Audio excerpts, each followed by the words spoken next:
Beleza, gente? Boa tarde a todos. A proposta da aula de hoje é apresentar basicamente uma introdução ao assunto de vigas, tá? Basicamente, em vigas, né, vocês vão precisar, primeiro, né, classificar a viga quanto ao seu grau de estaticidade, se é uma viga isostática, hipoestática ou hiperestática, né?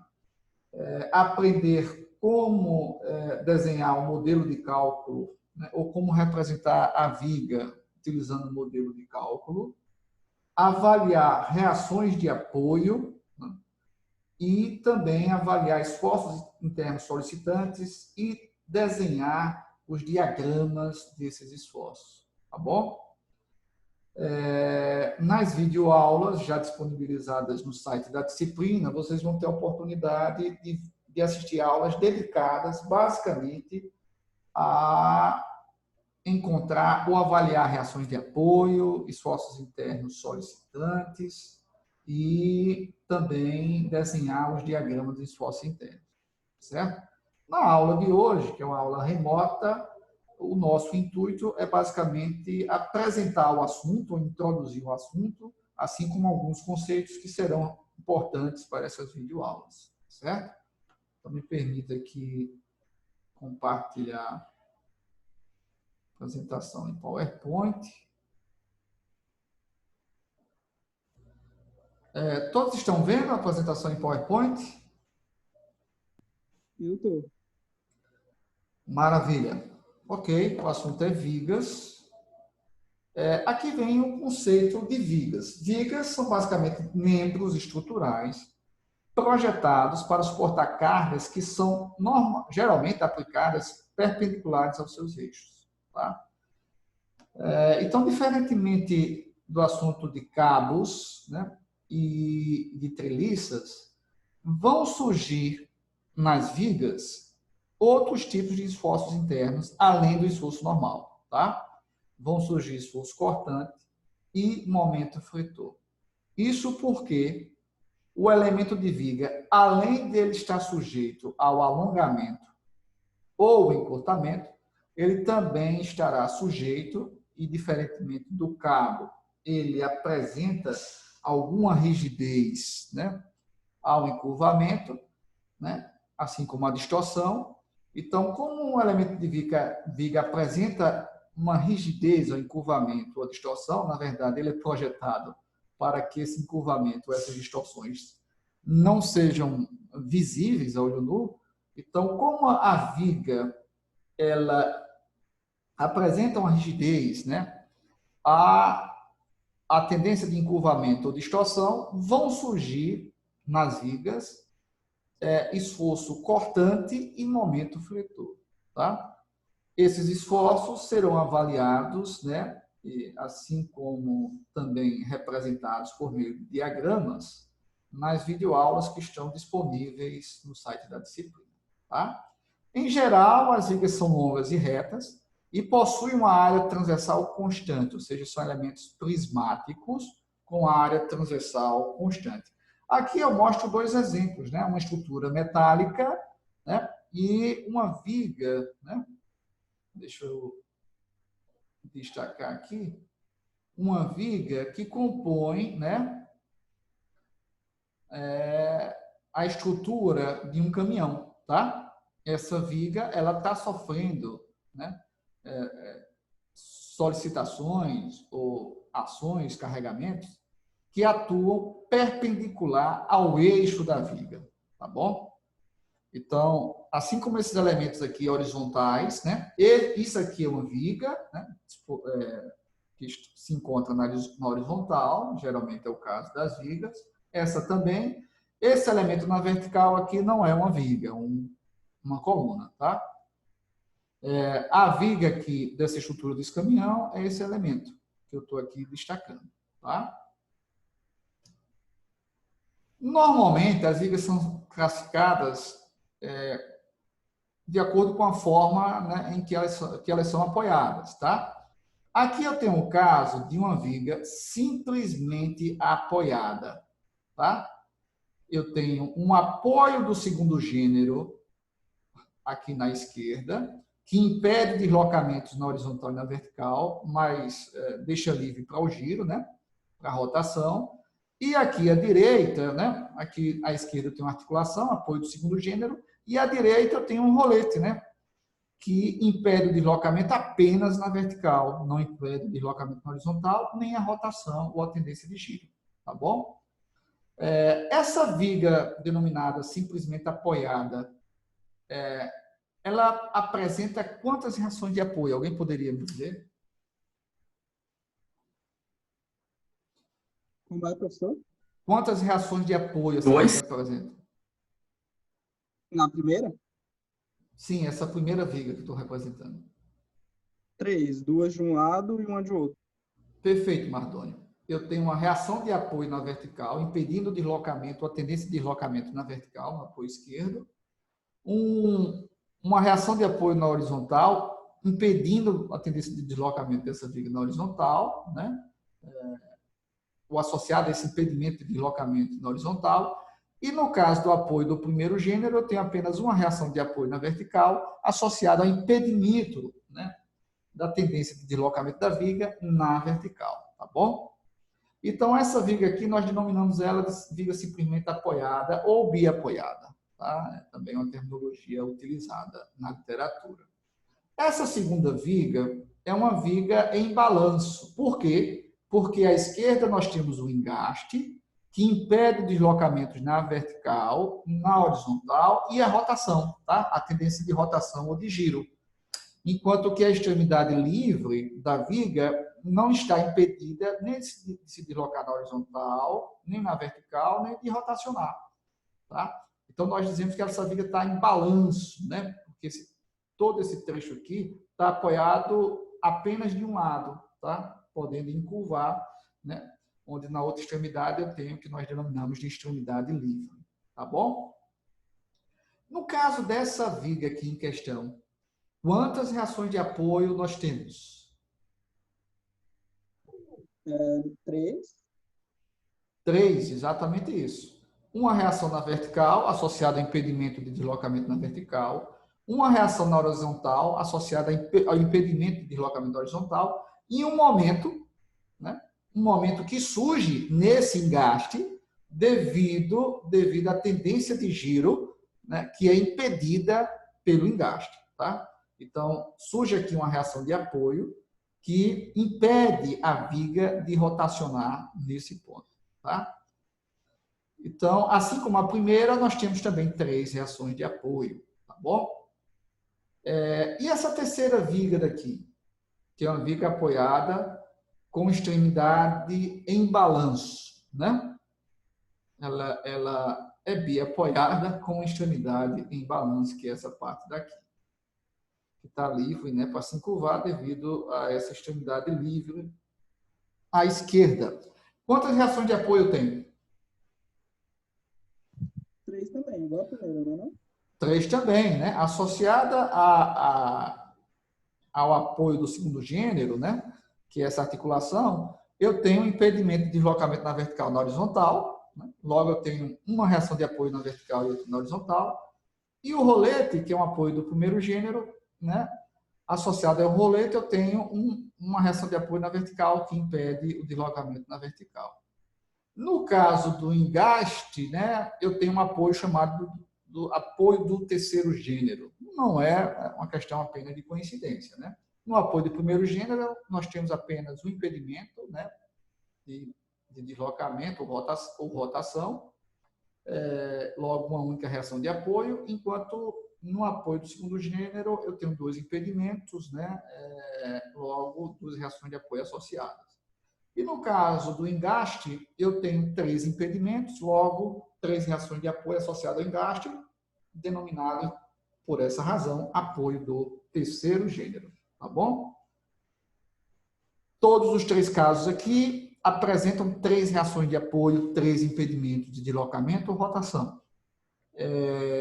Isso não é uma coincidência. Tá bom? Logo na sequência aqui, do próximo slide, eu vou me debruçar sobre isso. Está compreendido? Posso continuar? Pode. Beleza. Aqui eu tenho, né, as representações utilizadas para o apoio simples ou apoio do primeiro gênero, que é o apoio móvel, que impede apenas um movimento, normalmente de translação, nesse caso, na vertical.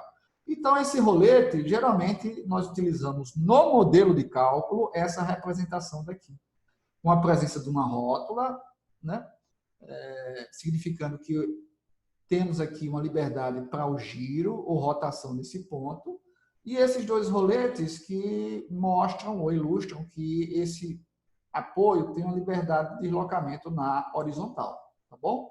Ele só impede deslocamento na vertical.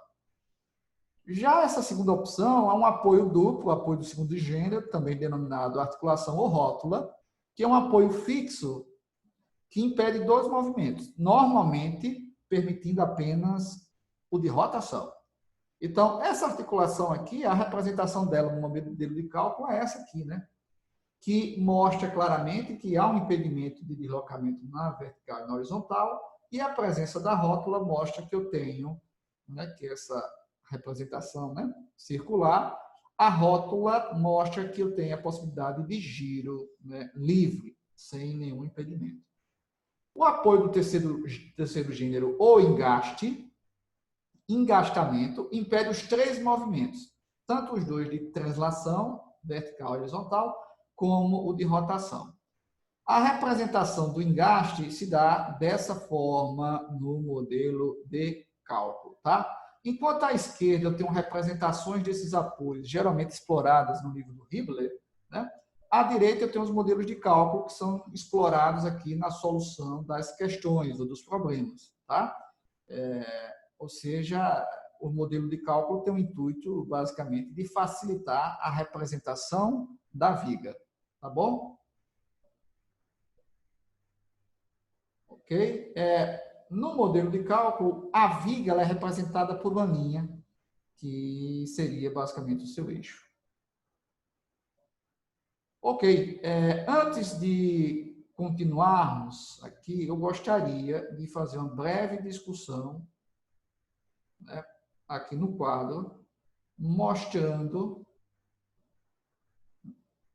a classificação das vigas quanto o grau de estaticidade, tá bom? Utilizando já o modelo de cálculo, tá? Os três casos que foram apresentados inicialmente é de uma viga biapoiada, simplesmente apoiada, seria representada dessa forma, utilizando o modelo de cálculo, de uma viga engastada, que seria representada dessa forma,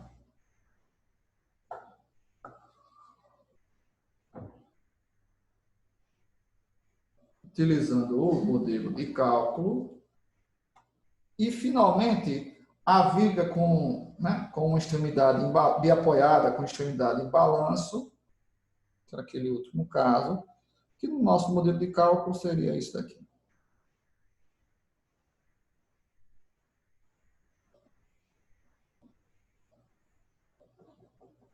Tem um detalhe aqui importante. A rótula não pode cortar o eixo. Se ela cortar o eixo, significa que o giro relativo entre as partes da viga ele é permitido. Tá? Então, ao invés de cortar o eixo, eu tenho a rótula tangenciando o eixo da minha viga. Tá bom? O que é que nós temos para esses três casos em comum? Nós já comentamos a presença de três reações de apoio. Tá? Uma reação de apoio aqui na vertical, outra na horizontal, uma reação de apoio também aqui na vertical.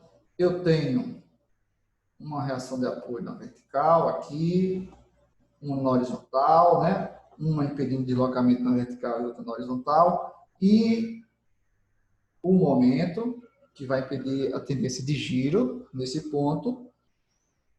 E nesse último caso, eu tenho uma reação na vertical, outra na horizontal, né? E essa reação na vertical aqui. Os três casos, né, ilustrados aqui, usando o modelo de cálculo, eles apresentam algo em comum. 3 reações de apoio cada. Quantas equações de equilíbrio eu tenho disponível para a solução de um corpo rígido, né, ou para a imposição do equilíbrio a um corpo rígido em 2 dimensões? Quantas equações de equilíbrio eu tenho? 3. 3. Na horizontal, momento. Perfeito, né? Somatório de forças na horizontal, né? Somatória de forças na vertical e somatória de momentos em relação a um determinado ponto. Não é isso? Então, essas 3 vigas aqui, nós a denominamos de estruturas ou vigas isoestáticas. Iso de igual, tá? Porque o número de reações de apoio, que são incógnitas ao problema, é igual ao número de equações de equilíbrio disponíveis, tá?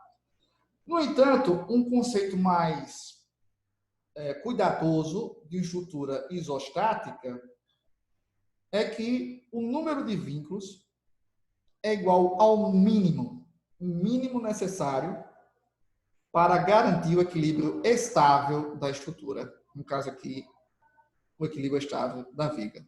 Tá bom? Vínculos são os pontos de apoio? Desculpa? Vínculos são os pontos de apoio? Eu não entendi, Mardônio. O áudio está bem ruim. Os vínculos são os pontos de apoio? Os vínculos são exatamente os apoios. Perfeito. Que são os impedimentos de deslocamento ou rotação da estrutura. Nesse caso aqui, uma viga. Tá bom? Tá bem. Então, aqui eu tenho 3 impedimentos, né? 2 deslocamentos de um lado, 1 deslocamento do outro. Aqui eu tenho 3 impedimentos. 2 deslocamentos e um giro. E aqui eu tenho 3 impedimentos. 2 deslocamentos de um lado e do outro. Então, o número de vínculos é o mínimo necessário para garantir o equilíbrio estável da viga, né? E, coincidentemente, né, aí se justifica o uso do termo iso, de igual, o número de reações de apoio, né, é igual ao número de equações de equilíbrio disponíveis. Esse é o tipo de viga que vocês vão resolver. Tá? Nós só vamos nos debruçar sobre as denominadas vigas isoestáticas. Tá bom? Agora eu vou dar o exemplo de uma viga denominada hipo de abaixo, estática. Ou seja, o número de vínculos está abaixo do necessário para garantir o equilíbrio estável da nossa viga.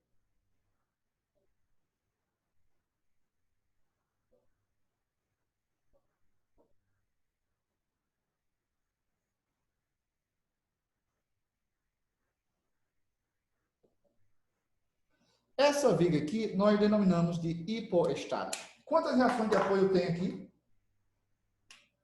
2, que impede a translação vertical.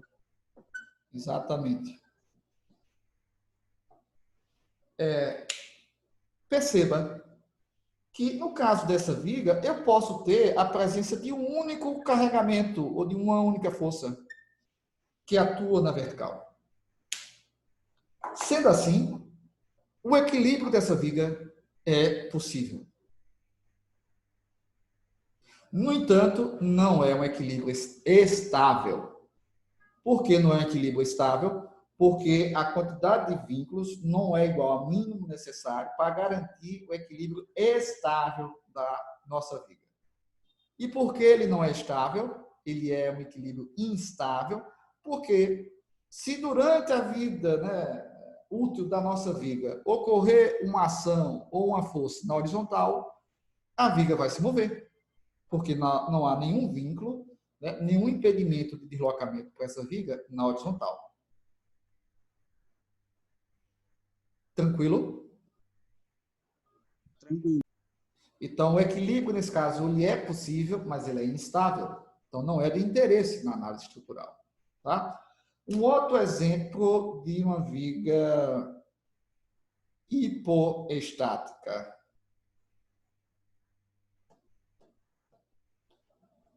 Essa viga hipoestática, ela tem quantas reações de apoio? Duas apenas. O número de vínculos não é igual ao mínimo necessário para garantir o equilíbrio estável dela. Na verdade, o equilíbrio dessa viga aqui é impossível, diferentemente dessa primeira. É impossível que essa viga aqui esteja em equilíbrio estável, tá? Independentemente de como a força atua aqui, né? Se ela atua perpendicular ao eixo da viga, né? Eu tenho um mecanismo, né? Que não está em equilíbrio, que vai girar necessariamente em torno dessa rótula. Tranquilo? Tranquilo. Então, esses são exemplos de vigas hipoestáticas, tá? Eu tenho isoestática, iso de igual, hipoestática, hipo de abaixo, e hiperestática que usa hiper de acima, tá? Quais os exemplos de vigas hiperestáticas? Vou colocar o primeiro aqui.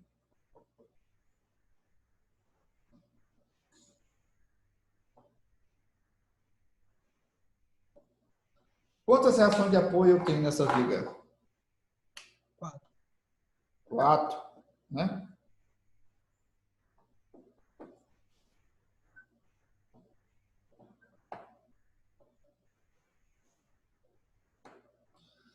O equilíbrio estável é possível nessa viga?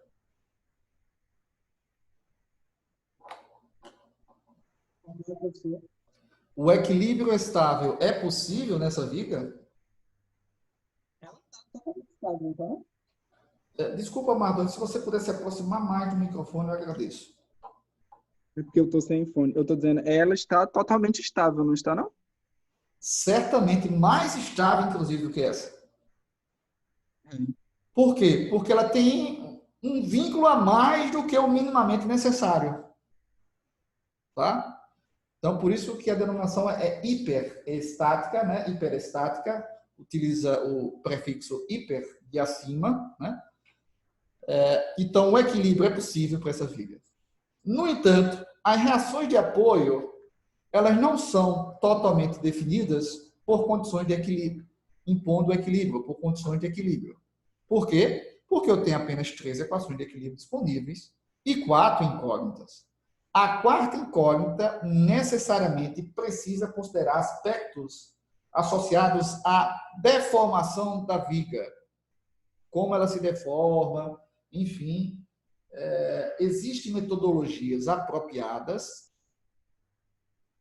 um pouco mais avançadas do que aquelas que serão apresentadas no curso, para a solução dessa viga hiperestática. Mas, infelizmente, nós não vamos tratar no nosso curso, tá bom? Só vamos tratar no nosso curso de vigas isoestática, onde as reações de apoio são totalmente definidas pelas condições de equilíbrio, pela imposição do equilíbrio, por meio dessas 3 equações. Tá? Tranquilo, gente? Tranquilo, professor. Então, basicamente, todas as vigas que nós vamos analisar, tanto nas videoaulas como nas listas de exercícios, serão vigas isoestáticas. Tá?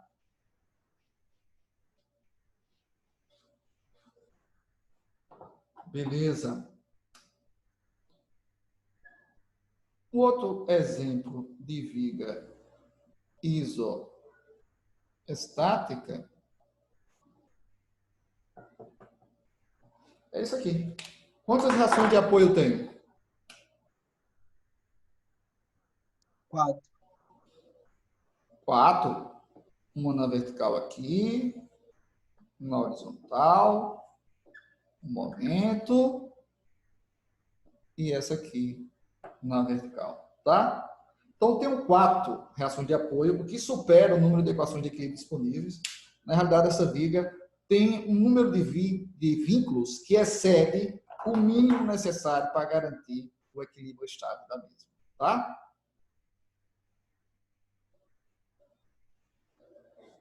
Posso apagar?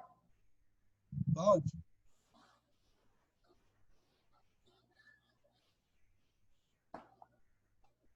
Finalmente, esse caso aqui.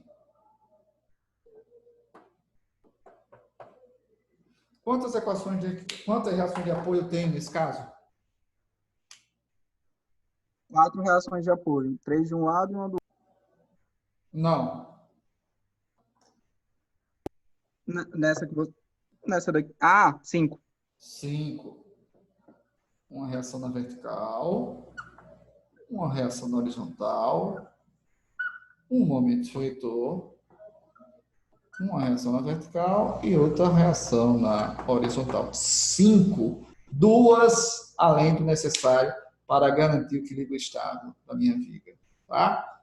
Então, nós temos aqui um caso, né, de uma viga que nós dizemos ser uma viga com grau de indeterminação estática 2.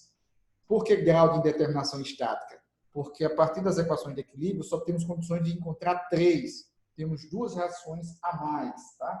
Então, grau de indeterminação estática igual a 2, ou grau de hiperestaticidade. Tá?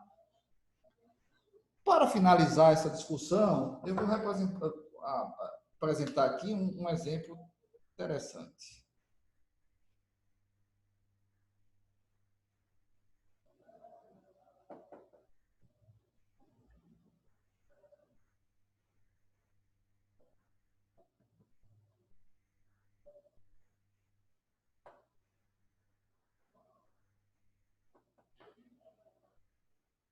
Quantas reações de apoio tem aqui?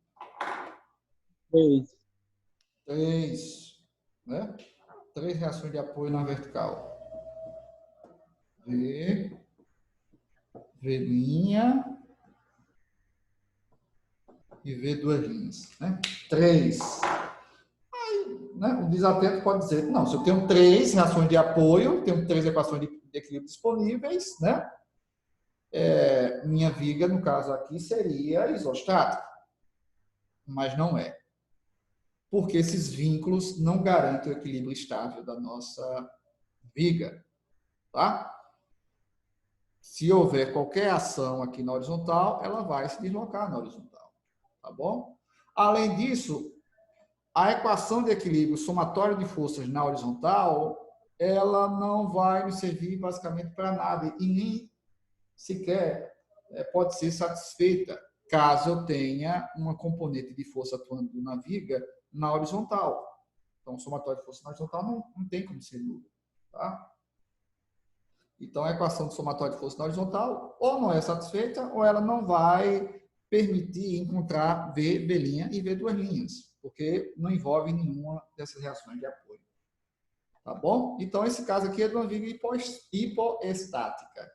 Hipo, porque o número de vínculos necessário, porque não apresenta o número mínimo de vínculos necessário ou os tipos mínimos de vínculos necessários para garantir, né, o equilíbrio estável da nossa vida. Tá bom? Tá bom. Beleza, gente? Posso continuar? Algum questionamento com relação a isso aqui? Não, pode continuar, professor. Maravilha. Então, me permita aqui voltar a compartilhar o PowerPoint, tá? Beleza? Todos estão vendo? Eu tô. Maravilha. Então, vamos lá. Aqui se apresenta aquilo que nós chamamos de método das seções, que é o mesmo método das seções que foi estudado, né, ou no contexto de treliças e de cabos, tá bom? Diferentemente do método dos nós, o método das seções impõe um equilíbrio a uma parte, né, da estrutura, né, depois do seccionamento dela, né, que é um seccionamento fictício, tá bom? Então, o método das seções se baseia num seccionamento fictício e na separação, né, da estrutura, no caso aqui em duas partes, né? E no princípio da estática, de que se a viga como um todo está em equilíbrio, toda e qualquer parte dela vai estar, tanto a esquerda como a parte direita, depois desse seccionamento aqui AA, que é um seccionamento fictício, tá bom? Então, assim como é feito para a viga como um todo, nós vamos, na imposição do equilíbrio às partes, usar as três equações de equilíbrio que nós temos disponíveis. Somatório de força na horizontal, somatório de força na vertical e somatório de momentos. Tá bom? Tudo isso igual a zero. Beleza? Ou seja, nós vamos impor equilíbrio de corpo rígido às partes da nossa viga seccionada. Tá? Tranquilo, gente? Tranquilo. Então, um método das seções, assim como ele foi aplicado lá no contexto de treliças e cabos, ele se baseia no princípio da estática de que, se a estrutura como um todo está em equilíbrio, toda e qualquer parte dela vai estar. E no seccionamento, né, seguido pela separação das partes, surgem aquilo que nós denominamos de esforços internos, ou esforços internos solicitantes. Tá? Aqui estão representados, né, um esforço normal, que estaria associado à tendência de separação da viga, né, devido ou de junção da viga, devido à ação das forças externas. Tá? E o esforço normal, ele promove a viga um alongamento, se for de tração, ou encurtamento, se for de compressão. Assim como acontece com o elemento de treliça. Tá bom? Tá bom. Perceba que, além dos esforços internos, que surgem aqui depois da separação entre as partes, né? Uma vez realizado o seccionamento da viga, além dos esforços internos, estão aqui também representados, né? Representados as ações externas, né? Os carregamentos externos, e as reações de apoio, né? No caso aqui é o engaste, impedindo, né, a tendência de deslocamento na vertical, na horizontal e a tendência de giro. Tá bom? Aqui surge também internamente aquilo que nós chamamos de esforço cortante, que impede que a viga apresente um deslocamento relativo na vertical. As partes da viga apresentam um deslocamento relativo na vertical, tá? Ou seja, impede que haja um corte na minha seção da viga. Então, o esforço cortante, né, como o próprio nome menciona, ele está associado à tendência de corte da seção transversal, tá? E impede a tendência de deslocamento relativo na vertical, enquanto que o esforço normal impede a tendência de deslocamento relativo na horizontal. Tranquilo? Tranquilo. Beleza.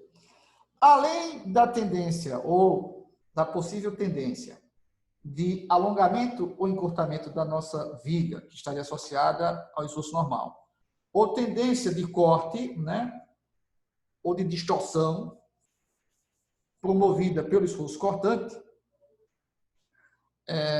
eu também tenho para essa viga, né, ou para o elemento de viga, um esforço interno que nós denominamos de momento fletor, que está associado, né, ao impedimento de rotação relativa entre as partes seccionadas, tá? Se eu tivesse aqui, nesse ponto do seccionamento, que é o ponto B, uma rótula, eu teria uma rotação livre entre as partes da minha viga, mas eu não tenho essa rótula. Então, essa rotação relativa entre as partes da viga, ela é impedida, tá? E esse impedimento de rotação relativa entre as partes da viga está associado ao momento fletor que surge na seção transversal, tá? Tranquilo? Tranquilo, professor. Perceba que, nas partes, os esforços internos apresentam a mesma direção, a mesma intensidade, mas sentidos contrários. Por quê? Porque eu tenho partes distintas do corpo, né?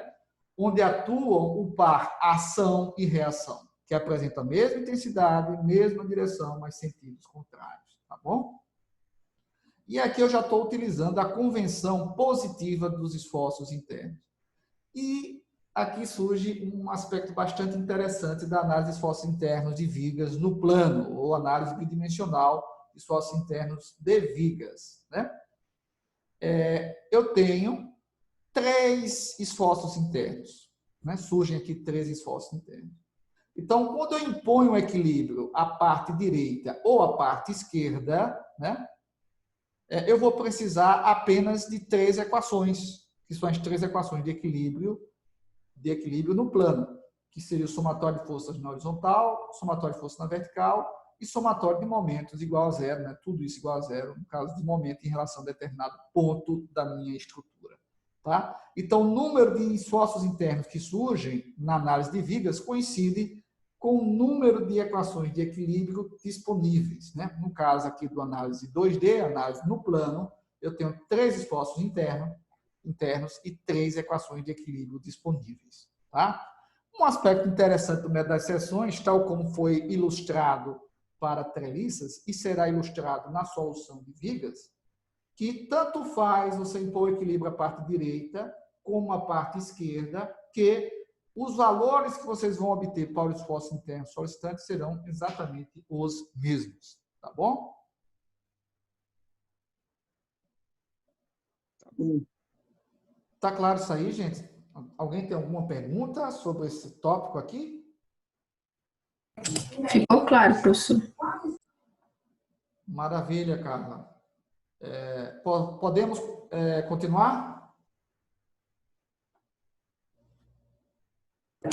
Podemos sim. Maravilha.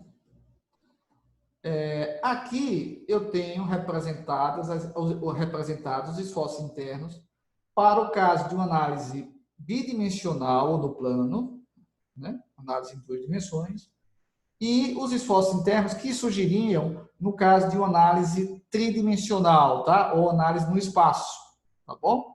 Enquanto que no plano surgem aqui, né? Esforço normal, força cortante ou esforço cortante e momento fletor, né? Um associado, né, ao impedimento de deslocamento relativo na horizontal, que seria o esforço normal, um associado ao impedimento de deslocamento relativo na vertical, e outro, que é o momento fletor, né, associado ao impedimento de rotação relativa entre as partes da viga. Tá bom? No caso de uma análise tridimensional, além do esforço normal, eu tenho 2 cortantes, né? Um associado à tendência de corte que ocorre nessa direção e outro associado à tendência de corte que ocorre na outra direção. Tá? Além disso, eu tenho 2 momentos fletores, tá? Um que tende a promover um giro relativo, né, em torno do eixo X, outro que promove ou tende a promover um giro relativo em torno do eixo Z, né? Então temos 2 momentos fletores e um momento torsor, que está associado ao giro relativo em torno do eixo da viga, né? Em torno do eixo da viga, tá bom? Logo no comecinho da disciplina, eu tive a oportunidade de apresentar uma figura animada, um GIF, que mostra esses tipos de esforços, né? Esforço de tração, de compressão, cortante ou cisalhante, fletor e torsor, tá bom? O momento torsor, ou o momento de torção, ou torque, ele surge em eixos de motores, tá? Eixos de motores que transmitem o giro. Desculpa, Mardônio. O momento fletor é o que mesmo? Que eu lembro que você falou isso na primeira aula. Eu não entendi. O momento fletor é o que mesmo? O momento fletor, ele está associado, né, ou ele surge devido ao impedimento, né, de rotação relativa entre as partes, tá? e ele tende a promover o encurvamento da minha viga, tá? Enquanto que o momento torsor tende a promover, né, essa torção, né? Esse giro relativo entre as seções transversais do meu elemento de viga. Ok? Mas, enfim, esses seriam os esforços internos que surgiriam na análise tridimensional. Um esforço normal, dois esforços cortantes, dois momentos fletores e um momento torsor, tá? Um elemento de viga. No entanto, nós vamos nos restringir a análises bidimensionais, ou análises no plano, onde só vão surgir esses três esforços internos solicitantes. Tá certo? Tranquilo, gente? Tranquilo. Beleza. Aqui estão ilustradas, né, as convenções de sinais, né, para os esforços internos. O esforço normal, ele coloca força, mas eu prefiro o termo esforço. O esforço normal, né, ou esforço solicitante, ele é representado sempre saindo da seção transversal, né? Você tem o corte, separa as duas partes, e o esforço normal sempre vai ser representado saindo. Isso significa o quê? Que esforço normal positivo tende a alongar a minha viga, tá? Enquanto que esforço normal negativo tende a encurtar ou comprimir a minha viga, tá? Esforço normal positivo seria tração, esforço normal negativo, compressão. Algo que nós já exploramos no estudo de treliçes, tá? Tranquilo? Tranquilo. O esforço cortante, geralmente nós apelamos para a memória mesmo, tá? Na face direita, né, ou na parte direita, a convenção positiva de cortante é para cima, na parte esquerda, a convenção positiva de cortante é para baixo, tá? Então, se eu represento o cortante dessa forma, seria que a convenção, né, gera aqui um binário que tende a promover sobre a viga um giro horário, tá bom? Mas, enfim, no que concerne a esforço cortante, vocês vão precisar memorizar mesmo, tá? Essa é a convenção. E no caso aqui, eu tenho uma convenção positiva de momento fletor, né? Ela é positiva, ou nós denominamos ela positiva, quando ela tende a tracionar as fibras de baixo e comprimir as fibras de cima, promovendo o encurvamento na viga dessa forma, para cima, né? Para cima. Tal como está representado aqui, ó. O momento fletor, essa parte sombreada, né? Ela momentou a convenção positiva no momento fletor, promove um encurvamento da viga para cima, tá? Tranquilo, gente? Tranquilo, professor. Aí perceba, ó, que as fibras de baixo, elas aumentam de comprimento, né? Ou essa superfície inferior da minha viga aumenta de comprimento, enquanto que a superfície superior diminui de comprimento. Então, enquanto há um alongamento embaixo, há um encurtamento em cima, tá? Então, basicamente, o raciocínio que geralmente é utilizado, que o momento, ou a convenção positiva de momento fletor, é aquela que traciona embaixo e comprime em cima, tá? Beleza, gente?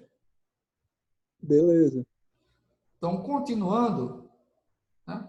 Essa aqui é o nosso último slide. Eu tenho aqui um caso, né? Com definição dos domínios de análise, onde é tratado aqui uma parte do assunto que é importante na análise dos esforços internos e também na representação desses esforços por meio de diagramas, tá? Que é a definição de domínios de análise, tá? Sempre que ocorrer uma mudança nas condições de carregamento ou de vínculo ao longo da viga, você vai ter uma mudança do domínio de análise, tá? Se eu não me engano, o último exemplo entre as videoaulas trata de uma viga que apresenta mais de um domínio de análise. E certamente, nesse momento, isso vai ficar mais claro, tá bom? Para vocês. No entanto, aqui eu já posso adiantar que, no caso dessa viga, eu tenho 3 domínios de análise, né? Um domínio de análise que ocorre ao longo desse carregamento uniforme, onde as condições de vínculo ou de carregamento não alteram dentro desse intervalo. Né? Tem um outro domínio de análise entre os pontos B e C, né? Porque a presença dessa carga concentrada muda o domínio de análise, né? Onde chegamos aqui ao terceiro domínio de análise entre os pontos C e D. Quando eu falo domínio de análise, basicamente eu estou dizendo o seguinte, que as expressões que vocês vão obter para os esforços internos solicitantes, elas mudam de um domínio para o outro. Então, para o esforço normal, eu vou ter uma expressão do esforço normal, ou poderia ter, no caso aqui, não tem esforço normal. Mas, no caso, momento fletor e cortante, isso é válido. Eu vou ter uma expressão para o momento fletor ou esforço cortante nesse domínio de análise, entre os pontos A e B. Uma outra expressão para o momento fletor ou esforço cortante nesse domínio de análise entre os pontos B e C. E uma outra expressão para o momento fletor ou esforço cortante nesse domínio de análise entre os pontos C e D. Por quê? Porque ao efetuar o corte, né, ou seccionamento fictício, dentro desse domínio de análise, isola a parte esquerda, eu só vou enxergar todo o trecho esquerdo sujeito a carregamento distribuído. Já quando eu efetuar o corte fictício, né, o seccionamento fictício no trecho BC e isolar a parte esquerda, eu vou ter uma parte da minha viga sem carregamento. E isso afeta, certamente, a análise de equilíbrio, que é necessária para a avaliação dos esforços internos. E, finalmente, quando eu promovo... Não, tudo bem, eu vou continuar aqui no meio. Quando eu isolo a parte direita, depois desse seccionamento no trecho BC, eu enxergo tanto essa força como a reação de apoio no ponto D. No entanto, quando eu realizo um corte fictício entre os pontos C e D e isolo a parte direita, eu só vou ver a reação de apoio. Então, inevitavelmente, na análise de equilíbrio, enquanto eu estiver nesse trecho, eu isolo a parte direita, eu enxergo essa carga concentrada, mas quando eu estiver nesse outro trecho, nesse outro domínio de análise, isola a parte direita, eu só vou ver a reação de apoio. Então, naturalmente, né, as expressões obtidas para momento fletor e esforço cortante mudam do trecho BC para o trecho CD, ou para o domínio de análise BC para o domínio de análise CD. Tá? O mesmo vale para o trecho AB, domínio de análise AB. As expressões obtidas para momento fletor e esforço cortante nesse trecho serão diferentes das obtidas para o trecho intermediário e para esse trecho aqui à direita. Tá? E a regra é essa. Sempre que há uma mudança nas condições de carregamento, eu tenho um novo domínio de análise e significa que, uma vez que eu tenho 3 domínios de análise, eu vou precisar realizar seccionamentos fictícios 3 vezes, um para cada domínio desse, e impor o equilíbrio, né, 3 vezes a partes da estrutura com o intuito de obter as expressões de esforço interno solicitantes, que nesse caso serão funções definidas em parte, né, com uma expressão para o trecho AB, outra para o trecho BC e outra para o trecho CD. Gente, vocês entenderam essa análise que eu fiz? Acho que sim. Ok, ela certamente ficará mais clara na última videoaula, quando eu realizo a análise de uma viga com mais de um domínio de análise. Tá bom, Mardônio? Tá bom, professor.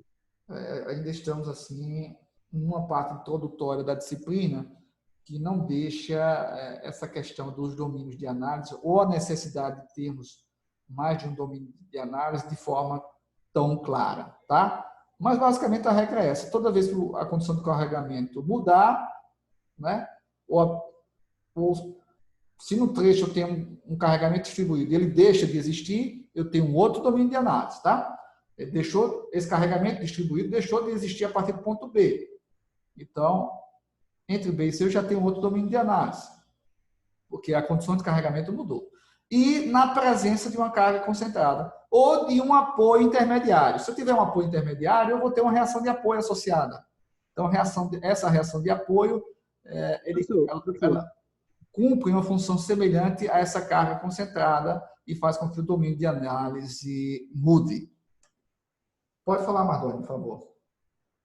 Por exemplo, aí tem 3 domínios de análise. Aí, um dos domínios é de A a B, o outro de B a C, o outro de C a D, não é isso? Perfeito. Aí, por exemplo, aí quando eu vou analisar BC, então eu não considero a reação de apoio de lá, não? Porque para mim você tinha falado quando você estava... Se eu pegar um seccionamento aqui, né? Ou assumir um seccionamento fictício, né? No trecho BC, eu posso isolar tanto a parte direita como a parte esquerda, tanto faz, tá? Ah, então considera até o final, né? É porque eu achei que considerava só esse meio aí mesmo. Não, quando eu promovo seccionamento, né? Na avaliação dos esforços internos, eu posso promover o equilíbrio, né? Tanto a parte direita do seccionamento, tanto como a parte esquerda, e as expressões serão exatamente as mesmas, Mardoni, tá? Ah, entendi. Então, sempre você vai ter que considerar uma das extremidades, né? Não tem como só cortar o do meio, não é? Aí, nesse caso, eu vou precisar imaginar, né, ou promover um seccionamento fictício no trecho AB. Aí, ou eu isolo a parte direita ou a parte esquerda. Eu isolaria a parte esquerda, né, que ficaria mais fácil. Entendi. Então, era isso. É porque quando você tinha falado, de uma forma você falava, eu entendia que realmente pegava os outros, mas de outra eu entendia que ficava só no meio. Mas agora eu entendi, agora ficou claro.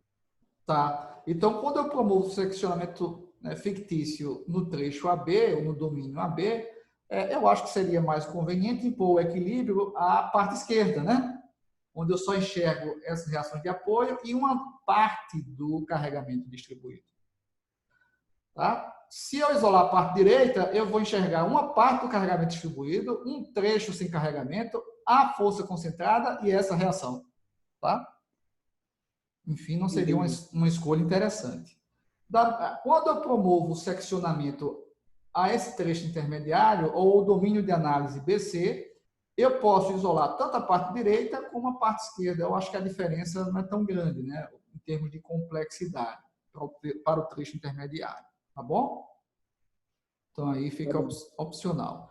Agora, se você promover um seccionamento fictício no trecho CD, né, eu acho que é mais conveniente você isolar a parte direita, onde você só enxerga essa reação de apoio. Se você, né, impor equilíbrio à parte esquerda, aí você vai enxergar essa força concentrada, esse carregamento distribuído e essa reação de apoio. Ou seja, a análise será certamente mais complexa na análise de equilíbrio. Tá? E, basicamente, a necessidade de novos domínios de análise se dá porque no seccionamento fictício, né, realizado em cada um desses trechos, vocês vão perceber, né, principalmente na última videoaula, que as expressões que vocês vão obter para o momento vetor ou esforço cortante, para cada um desses trechos, as expressões serão distintas, né? Será aquilo, né, que nós denominamos de funções, né, definidas em partes, né? Definidas em partes, né, com diferentes expressões para cada parte do domínio da função. Tá bom? Tá bom. Então, se eu tiver uma viga com apenas um domínio de análise, né, vai ser necessário apenas um seccionamento fictício. Então, você vai impor o equilíbrio a rigor apenas uma vez, ou só precisa impor o equilíbrio apenas uma vez a uma dessas partes, né, que surgem depois do seccionamento fictício. Mas quando você tem uma situação de 3 domínios de análise, você precisa de 3 seccionamentos fictícios e 3 análises de equilíbrio. associadas a cada um desses seccionamentos, tá? Então, certamente o trabalho é maior. Tanto para a análise dos esforços, como também para a representação dos diagramas de esforços internos, tá bom? Eu introduzo esse conceito aqui de domínio de análise e quando você vai ter a situação de ter mais de um domínio de análise, no entanto, certamente ele vai ficar mais claro na última videoaula que está disponível, né, no site da disciplina, né, que eu recomendo, evidentemente, assistir por último, depois de assistir as demais, né, porque as anteriores, muito provavelmente, abordam vigas com um único domínio de análise, e esse último problema tem mais de um domínio de análise, onde fica mais claro aí, né, a necessidade de realizar mais de um seccionamento fictício e a necessidade de definir mais de um domínio de análise, e vocês vão ver de forma bastante clara que as expressões e os diagramas das partes, né, associadas ao momento vetor, esforço cortante, né, tanto as expressões como os diagramas serão distintos, tá bom? Para cada um desses trechos ou domínios de análise da minha viga. Tá certo? Tá certo. Beleza, gente? Então, alguma dúvida, algum comentário sobre essa parte aqui da aula de hoje? Não, deu para entender. Não havendo nenhum comentário sobre essa parte da disciplina, né, eu vou reforçar, né, a necessidade de assistir as videoaulas que vem na sequência, tá bom? E essa aula, como eu já havia mencionado no início, ela serve como uma introdução ao assunto de vigas, né? Vários dos conceitos, várias das representações aqui ilustradas, né, vão ser úteis nas videoaulas, né, que serão ou deverão ser assistidas por vocês na sequência, tá?